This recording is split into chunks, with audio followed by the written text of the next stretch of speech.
We create meal plans. We create new rituals around food. We create tools that the client can rely on when he or she feels triggered. Welcome to Exploring Mind and Body with Drew Tadia. Drew is an expert in nutrition, fitness, lifestyle, and more. And he wants to help you live a healthier, longer, and more active life. Now here's your host, Drew Tadia. Welcome to another edition of Nationally Syndicated Exploring Mind and Body. Thank you so much for being here. Thank you for tuning in and being a part of our True Form Life community. We're coming at you with a brand new show. We appreciate whether you're listening on terrestrial radio across the country or as a podcast around the world. We certainly wouldn't be here without you. So stick around. We got all that coming up. This is Exploring Mind and Body. Naturally improve your lifestyle one show at a time with your host, Drew Tadia.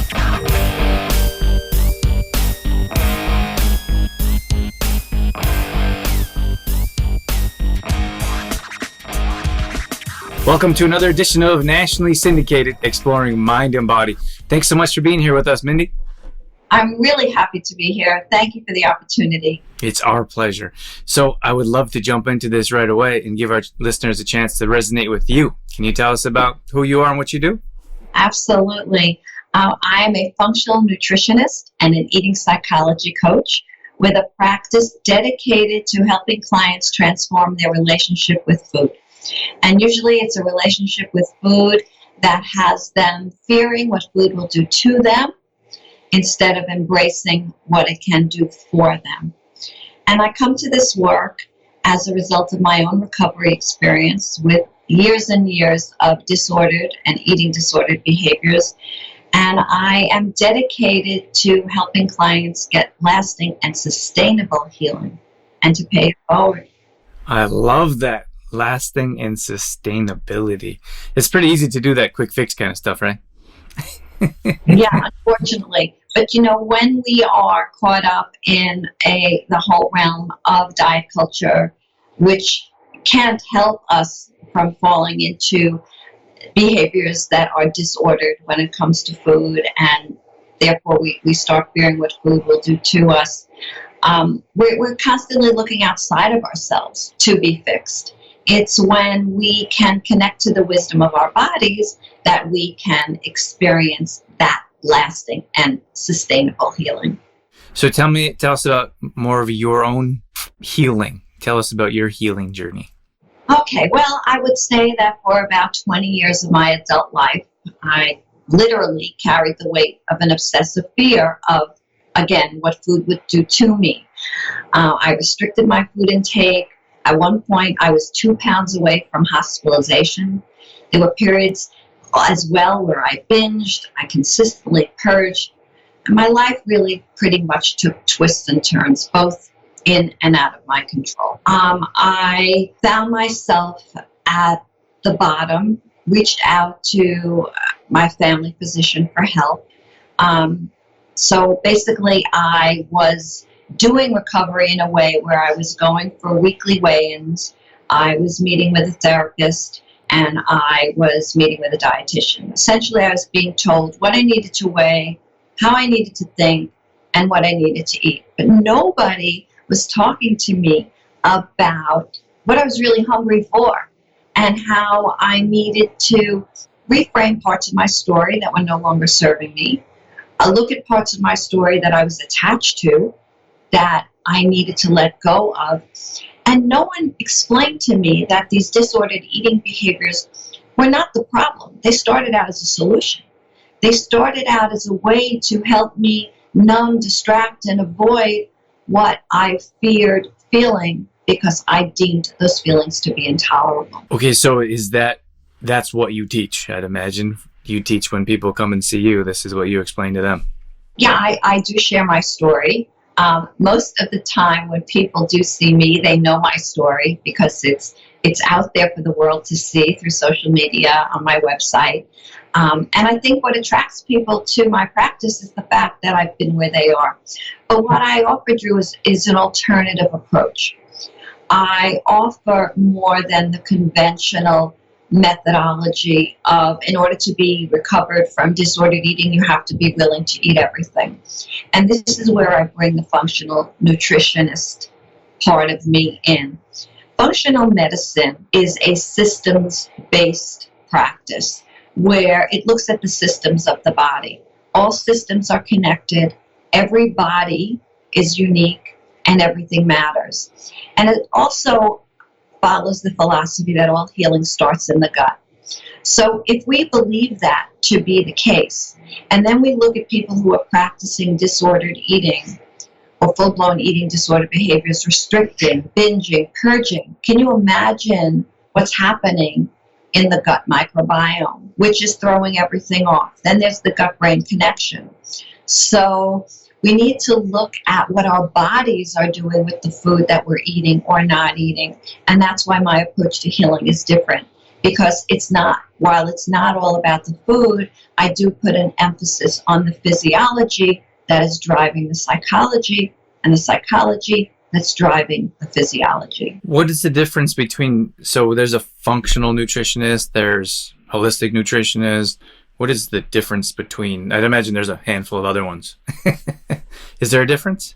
Well, I think holistic is more of an umbrella term, meaning we're looking at the whole person. Functional medicine practitioners are specifically trained in the anatomy and the physiology of the body, and then we have a better understanding of how nutrition impacts those systems of the body. It's really very much nutrition and lifestyle medicine, which is a holistic practice, but it's definitely more specific. Okay, so a bit more specialized than an overall approach to holistic nutrition? Yes.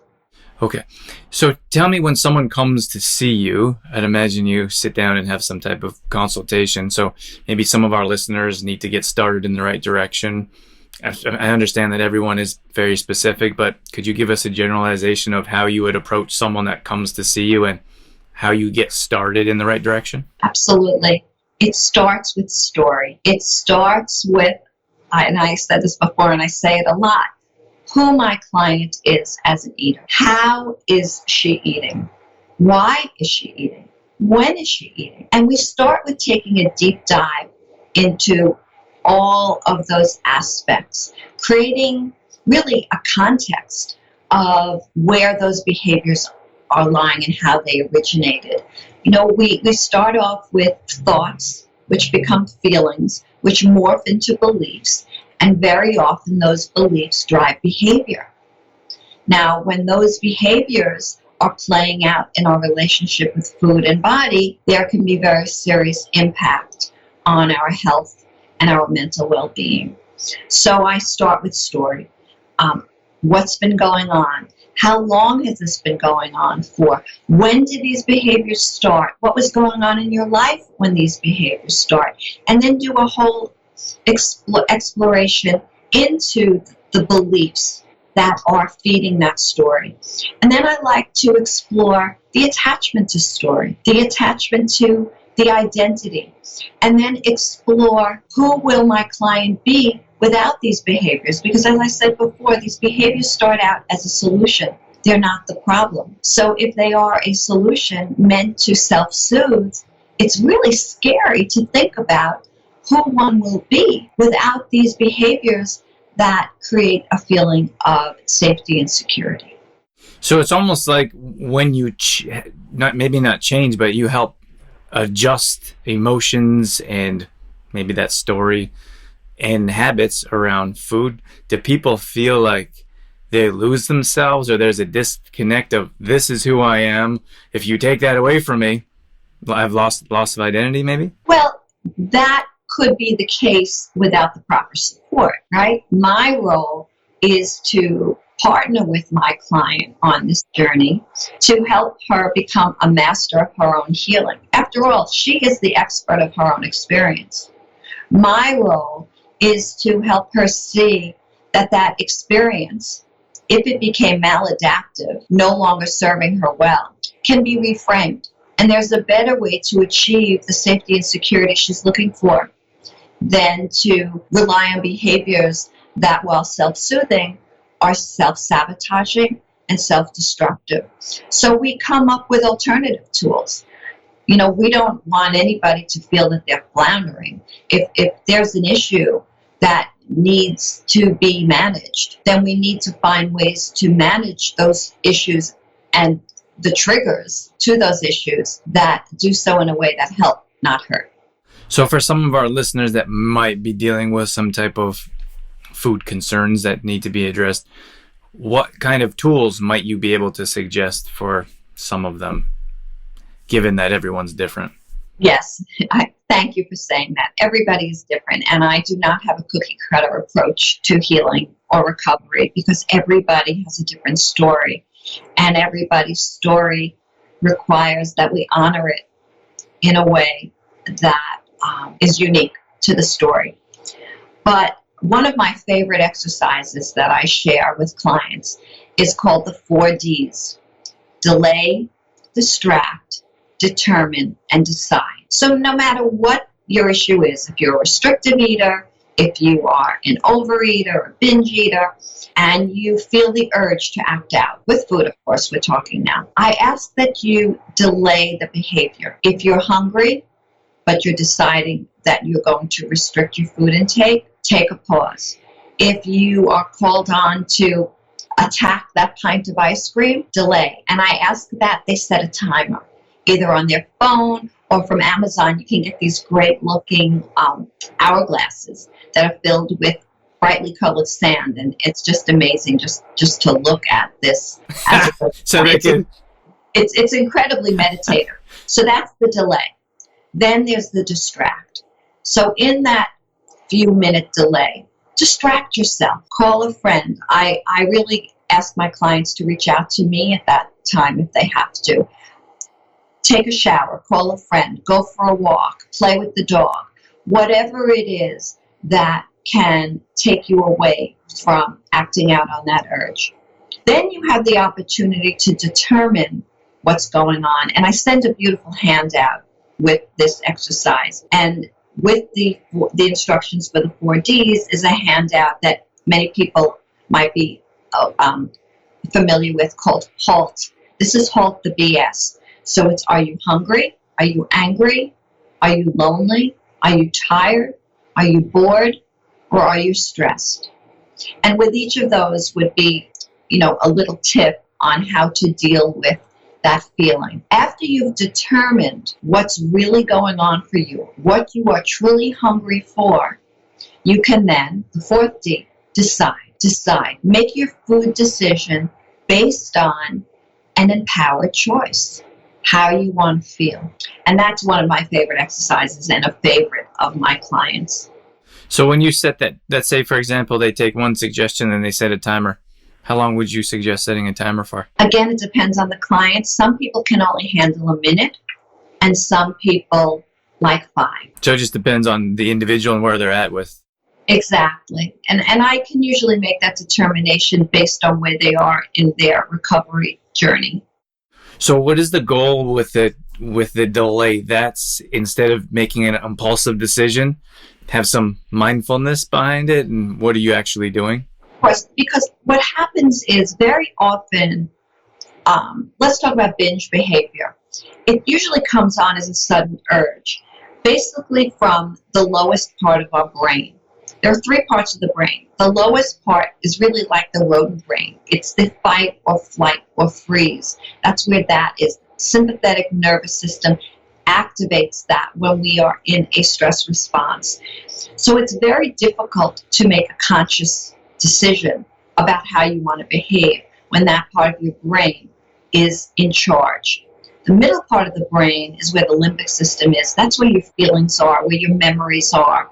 Even the memories of grandma's favorite cookie recipe are there. Remember that those cookies might have made us feel really good at some time. The rodent brain is going to make you want to reach for your cookies. The highest part of your brain is where your conscious thinking is. So by initiating that pause and the delay, you allow yourself to engage in neural pathways so that you can not act instinctively, but you can make a conscious choice. I love that. That's fantastic. Okay, so what kind of feedback do you get, or maybe results, when you hear from your clients that say, I actually took some time, I didn't act impulsively, I followed your 4Ds, and this is what I've come up with? I heard various messages, and they run the gamut from the awareness was so helpful for me. I'm really aware, but instead of eating 2 pints of ice cream, I ate 1. And that's okay, because no change can ever occur without awareness.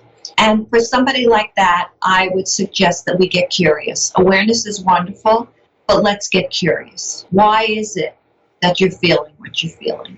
Again, who are you as an eater? And then I have people that are just so grateful for the exercise because they're able to understand the context within which the behaviors are occurring.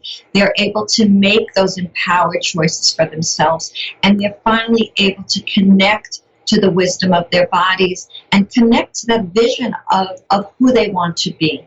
And what is it around, why do you think it's food? I mean, I'm big into food and what we do. Why is it food that we're always, I don't feel like we're gravitating towards? It's a reward, it's a crutch, it's an addiction. Why is it food? Why isn't it something else? Think about this. Why isn't it exercise? Well, there are people that exercise obsessively for that same reward and rush. But think about food this way. Our very first life experience with being seen and heard and nurtured has to do with being fed, right? We survived the trauma of birth. We're plunged into this bright, cold room, most of us. We're wrapped in a blanket. And the very first thing that we experience is either mother's milk or a bottle. But that experience brings with it one in which we are being held and nourished. That's very important. And as newborns, as newbies into this world, we really have no sense of self. We're one with our caretaker. And that bond with the caretaker most often has everything to do with food, being fed. As we get older, the messages can change. We remember in that limbic system of our brain that we need something, eat food, feel better. That stays with us forever. And depending on the life story and the life experience, our relationship with food could be quite different. It could morph into one that's rewarding. It could morph into one that's punitive. The experience at the family dinner table brings with it a whole host of possibilities. Messages that we got about our bodies from people who usually meant very well could skew our belief system about how we're supposed to look, therefore how we're supposed to eat. If we've experienced trauma in the way that we don't feel safe in our bodies, then sometimes we turn to food for comfort, but food can help us attain a bigger body for protection, or restricting food could make us invisible. You know, very often it would be that the person who restricts food is making the subconscious or unconscious statement that I don't need food, I don't need anybody to hurt me. What does that mean? They don't need food to hurt them? Well, I don't need food, and I don't need people that could in turn hurt me. Not that the food would hurt me, but the people. So food, comma. Okay. So it's basically denying your basic needs. Okay, so, and then that's conversation, that's offering tools. How do we get past that trauma, if you will, of all the connection to food and onto something different, maybe changing your focus to getting past that? Well, as I said, it starts with awareness. It starts with honoring your story for what it was, accepting your story, finding compassion for it, and letting go of the parts that no longer serve. One of my favorite quotes that I use with my clients, is that transformation is less about what we do to change and more about what we let go of in order to be the change. That's a big part of the work I do. What is it that you can let go of? What is it that you're holding on to? Where is the attachment? Where is the reward in staying stuck in this behavior with food that is clearly not serving you well? And then it becomes a matter of trust. right? We create meal plans. We create new rituals around food. We create tools that the client can rely on when he or she feels triggered. And that's going to look different for everybody. That's interesting. What is the reward for this behavior? What is the reward, and what are they looking for? Is it that comfort? Is it the comfort food in the aspect of feeling secure with food when there's difficult times arise? Well, we think that is comfort, but it's essentially an effort to numb, distract, or avoid from feeling the feelings that are so uncomfortable. You know, there are four blocks to lasting recovery. The first has to do with self-worth, worthiness. And I'm talking about self-esteem. Self-esteem is about the job you have, the car you drive, the house you live in. I'm talking about inner self-worth, deservingness, that you deserve to be safe. You deserve to be happy. You deserve to feel at peace just because you're a human on this blessed earth. The second block has to do with a willingness to sit in the discomfort of feeling your feelings that you've decided are intolerable. So I help you see that you can face your feelings, and the only way to face them is to let them come through you. And how do you do that? Is that through conversation with someone like yourself? It's through conversation, but it's also very often through movement. It's through body expression. It's through journaling. Talk therapy doesn't always work for everybody because there are people that really need to inhabit their bodies, and just talking keeps you in your head. So it really depends, again, on the individual and the context of the issue that we're talking about. So it's the ability to sit in that discomfort. Third block is mindset. Are you operating from a mindset of scarcity, where you're thinking about what you don't have? You're thinking about the foods that you think you need to give up. And scarcity usually is rooted in fear. Again, fear of what food will do to me, versus a mindset of abundance. And looking at this as an opportunity to have a more expansive role on this earth. And that has nothing to do with the size of your body. It's expanding your soul, opening yourself up to experience, and being in the present moment. And when you're in that place, there's no room for fear. It's really a place of love, and not so much in the romantic sense, but just that feeling that you have when you're connected to the best part of yourself. And then the fourth block is consistency, staying consistent with these tools, staying on the path, even when it gets uncomfortable, and realizing that you can be the most vibrant version of yourself. And that consistency, from my standpoint, it's everything, because it's very easy to weekend fast through 2-day cleanses. Like, it's easy to go on the short term, but that consistent route of how do you coach or teach your clients to work on consistency? Trust. You need to trust themselves that by looking at that 2-day fast, or this plan or that plan, or what their Soul Cycle's cousin did that helped them lose 30 pounds might not work for them.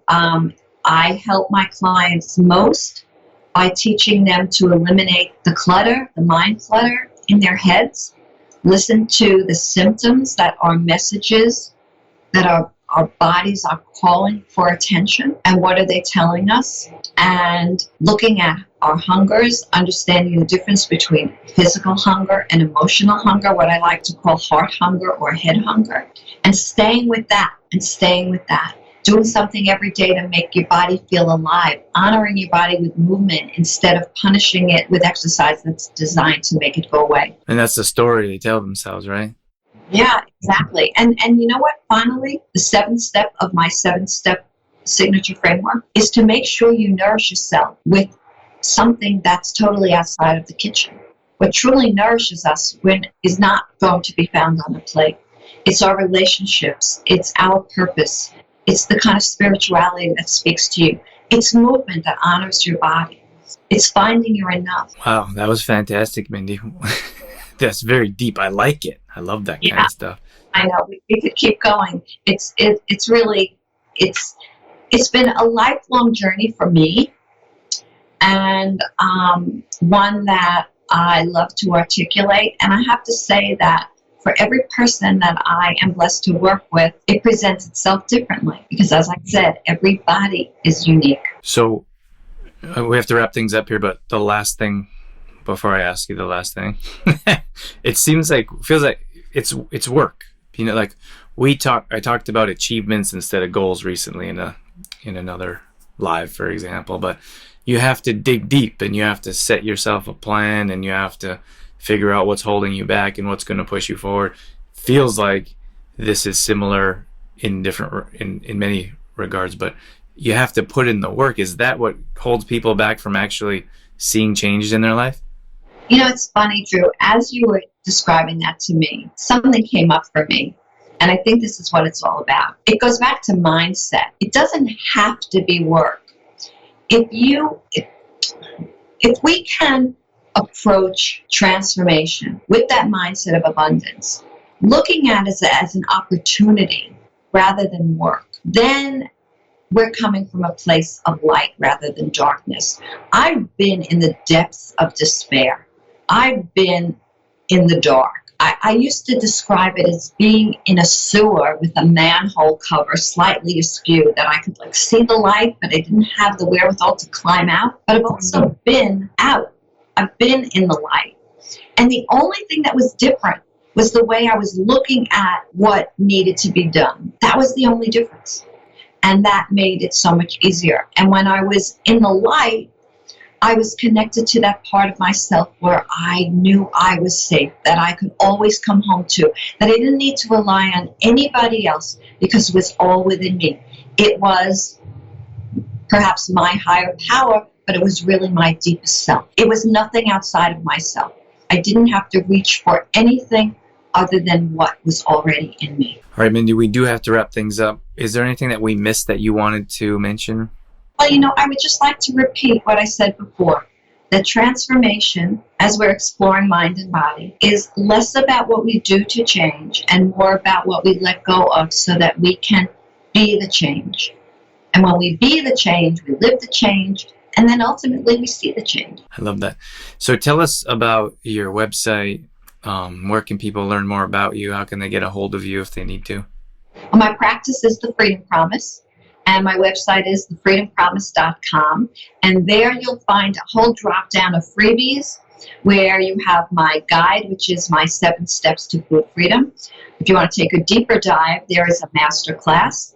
And that masterclass also invites you to an online course if you're into self-study, where it's 8 modules. I share my story, my vision for hope and healing, and it's really a wonderful experience. And then, of course, there's the opportunity to work with me one-on-one in the Work With Me drop-down. But I'm available, Mindy at thefreedompromise.com, if you care to email me, and I am always open to hearing from you. Wonderful. Thank you so much, Mindy. We appreciate your time and expertise coming on Exploring Mind and Body. Again, Drew, thanks for the opportunity. All right, that's going to wrap things up for this edition of Exploring Mind and Body. Once again, thank you so much for being here. Thank you for tuning in and being a part of our True Form Life community. You can always find us on Facebook.com/TrueFormLife. We post up there a couple times a day on our story. We're always trying to bring you more content around living a healthy lifestyle, whether that be nutrition, fitness, lifestyle, and more. We also have free challenges that we do at least once a month. So if you follow us along there, you'll be able to join maybe a plank challenge or a squat challenge, Tabata challenge, whatever it may be. We'd love to have you join us. We're also on Instagram.com/DrewTadia. Again, we're posting up there a couple times a day along with our story, all dedicated to keeping you fit and healthy and on track. Our main website is trueformlife.com. If you want to check out some of our products, some of our services, or if you just want some great content from videos to blog posts and recipes and more, we got all that at trueformlife.com. Once again, thank you so much for being here. That's it. That's all I got. I'm out of here. As always, I'm your host, Drew Tadia, in health and fitness for a better world. Thanks for listening. You've been listening to Exploring Mind and Body with Trueform Life's Drew Tadia, fitness expert. To find out more about the show, Drew Tadia, or to listen to past shows, visit exploringmindandbody.com.